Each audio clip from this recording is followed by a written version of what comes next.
that we have between Merck and the Wellcome Trust.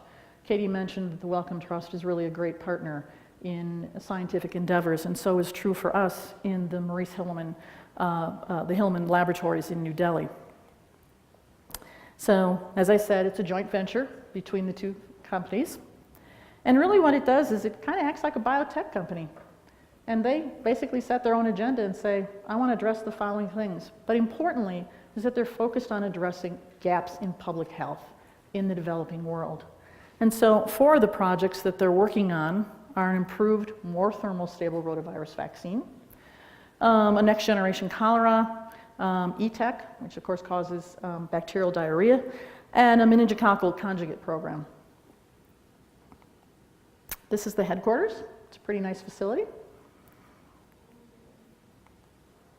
And this is just some of the personnel, and Devinder Gill, Katie knows him well, is the CEO of the facility and just a remarkably visionary scientist. Okay, now here's the really fun part of the talk. Okay, so now I'm going to tell you a little bit about my perspective on Maurice, and I'm also going to pull out a few quotes of his. So, my observations are this. He was feared and he was revered. Oh my goodness. When he walked down a hallway, everybody stood up, everybody stopped chatting, everybody listened. He was a workaholic. That was pretty obvious from the movie yesterday. He worked 24/7, I'm not kidding.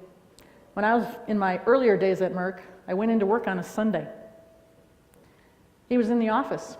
In his gruff voice, he said to me, "What are you doing here?" And I said, "Oh, Dr. Hilleman, nice to see you." And I said, "Oh, Dr. Hilleman, nice to see you." I'm in a crappy pair of jeans. He's dressed immaculately, all right? And he said to me, I said, "I'm working on one of the filings that has to go out the door." "Good for you." I got a pat on the back. That was good. You don't get those very often. But he basically said to me, and I said to him boldly, "Why are you here?" As if I didn't know. But he gave me an answer that I was surprised by. He said, "Barb, I have the livelihood of 120 people to take care of. I have to be here." So he was very, very appreciative, in a funny way, of his employees, and he took the fact seriously that he kept them employed. As I said, he wanted everybody to work 7 days a week. That didn't go over so well, all right? He instituted something called the freezer check. What in the world is a freezer check? We lost some very important samples because a freezer went down. And at that point, there weren't enough backup monitoring systems. We didn't have all the fancy technology. And so he instituted that every person in his department had to come in on the weekend and take an 8-hour shift, and you had to check those freezers. Oh my goodness. You should have heard the grumbling. Oh my. It was not well taken at all. People were asking for overtime. They were yelling when they said you had to find your own somebody to cover for you. It was just not a good thing. The other thing he did, and you saw some of the photos yesterday, is that he put together a top-notch group of virologists, microbiologists, scientists in general. They also feared him. But it was kind of a two-way street, because unbeknownst to them, I think, he had nicknames for all of them. I can't tell you those here. I just can't, all right? But let's just say they were not politically correct, all right?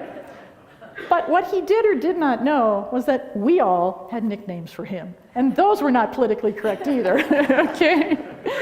So it was interesting. And there would always be words like, "He's coming," meaning you better look like you're doing something, all right? Another thing that I always think about is that he was a remarkable writer. Paul must have seen this from looking into many archives. The man had phenomenal penmanship. And he always wrote out everything by hand. And you could read it. I mean, something must have happened in Montana, because he certainly learned good penmanship, all right? So he started off on a good note. But I, to this day, still have a personal note that he wrote to me. And that is one of the most precious things that I have in my career, because it meant so much, and the man took the time to do that. And he did do those sorts of things.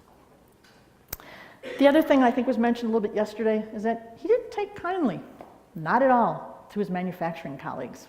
He was the boss, even though they were separate divisions. He was in the research division.